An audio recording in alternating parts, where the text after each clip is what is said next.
ஆண்டவரும் மீட்பெரும் உலக இரட்சகருமாகிய இயேசு கிறிஸ்துவின் நாமத்தில் உங்கள் யாவருக்கும் என் அன்பின் வாழ்த்துக்கள். யாத்திராகமம் 16ஆம் அதிகாரம் முதல் 20ஆம் அதிகாரம் வரை கேள்வி பதில்கள். கேள்வி எண் 1.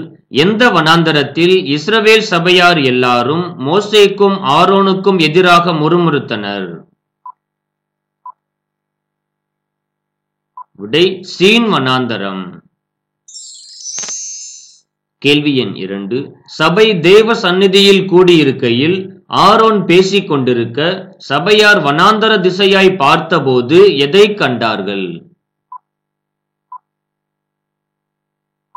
விடை மேகத்திலே கர்த்தருடைய மகிமையை கண்டார்கள். கேள்வி எண் 3. பாளையத்தை சாயங்காலம் எது மூடிக்கொண்டது? விடை காடைகள் மூடிக்கொண்டது. கேள்வி எண் 4. என் கட்டளைகளையும் பிரமாணங்களையும் கைக்கொள்ள எந்த மட்டும் மனதில்லாதிருப்பீர்கள் என்று கர்த்தர் ஏன் சொன்னார்? விடை 7ஆம் நாளிலே ஜனங்களில் சிலர் மன்னாவே சேர்க்க புறப்பட்டதால் கர்த்தர் இப்படி சொன்னார். கேள்வி எண் 5. சீன் வனாந்தரத்திலிருந்து இஸ்ரவேல் ஜனங்கள் எங்கு வந்து பாளையம் இறங்கினார்கள்? விடை ரெவிதீமிலே பாளையம் இறங்கினார்கள். கேள்வி எண் 6. கர்த்தர் எங்கள் நடுவில் இருக்கிறாரா இல்லையா என்று அவர்கள் கர்த்தரை பரீட்சை பார்த்ததின் நிமித்தம் அந்த ஸ்தலத்திற்கு என்ன பெயர் வந்தது? விடை மாசா என்றும் மேரிபா என்றும் பெயர் வந்தது. கேள்வி எண் 7. ரெவிதீமில் இஸ்ரவேலரோடு யுத்தம் பண்ண வந்தவர்கள் யார்? விடை அமலேக்கியர். கேள்வி எண் 8.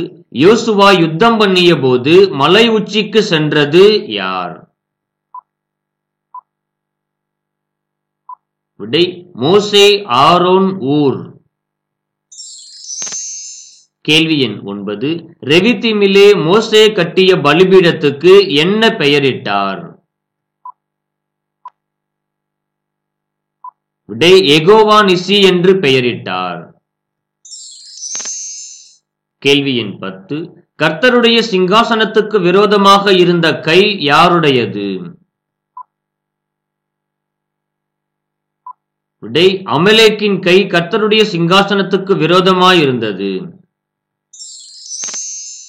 கேள்வி எண் 11.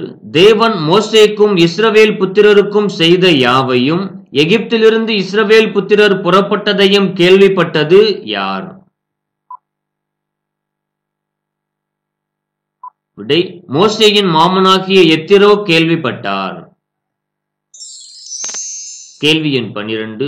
மோசேயின் பிள்ளைகள் பெயர் என்ன? விடை கெர்சோம், எலியேசர். கேள்வி எண் 13. கர்த்தரின் கற்பனைகளை கை கொள்ளுகிறவர்களுக்கு எத்தனை தலைமுறை மட்டும் இரக்கம் செய்கிறார்? விடை 1000 தலைமுறை மட்டும் இரக்கம் செய்கிறார். கேள்வி எண் 14. யாரை தேவன் தண்டியாமல் விடார்? விடை கர்த்தருடைய நாமத்தை வீணிலே வழங்குகிறவனை கர்த்தர் தண்டியாமல் விடார். கேள்வி எண் 15. 7ஆம் நாளில் என்ன செய்யக்கூடாது? விடை யாதொரு வேலையும் செய்யக்கூடாது. கேள்வி எண் 16. கர்த்தர் 7ஆம் நாளில் ஓய்ந்திருந்து அதை என்ன செய்தார்? விடை கர்த்தர் 7ஆம் நாளில் ஓய்ந்திருந்து அதை பரிசுத்தப்படுத்தினார். யாத்திராகமம் 16ஆம் அதிகாரம் முதல் 20ஆம் அதிகாரம் வரை கேள்வி பதில்கள் தொகுப்பாக அந்த வீடியோ அமைந்துள்ளது. யாத்திராகமம் புஸ்தகத்தை ஒருமுறை வாசித்த பிறகு அந்த வீடியோவை பார்ப்பீர்கள் என்றால் உங்களுக்கு மிகவும் பயனுள்ளதாக இருக்கும். யாத்திராகமம் புஸ்தகத்தில் உள்ள மற்ற அனைத்து அதிகாரங்களுக்கும் கேள்வி பதில்கள் தேவைப்படுவோர் ஸ்கிரீன்ல தெரியுற பிளேலிஸ்ட்டை கிளிக் பண்ணுங்க. இந்த வீடியோ பிடிச்சிருந்தா ஒரு லைக் பண்ணுங்க, உங்க ஃப்ரெண்ட்ஸுக்கும் ஷேர் பண்ணுங்க. இந்த வீடியோ குறித்த உங்கள் கருத்துக்களை கமெண்ட் பண்ணுங்க. மேலும் இது போன்ற வேதம் சார்ந்த தகவல்களை அறிந்து கொள்ள ஜீசஸ் தாம் சேனலை சப்ஸ்கிரைப் பண்ணுங்க. ஆண்டவர் தாமே நம்மை ஆசீர்வதிப்பாராக. ஆமென்.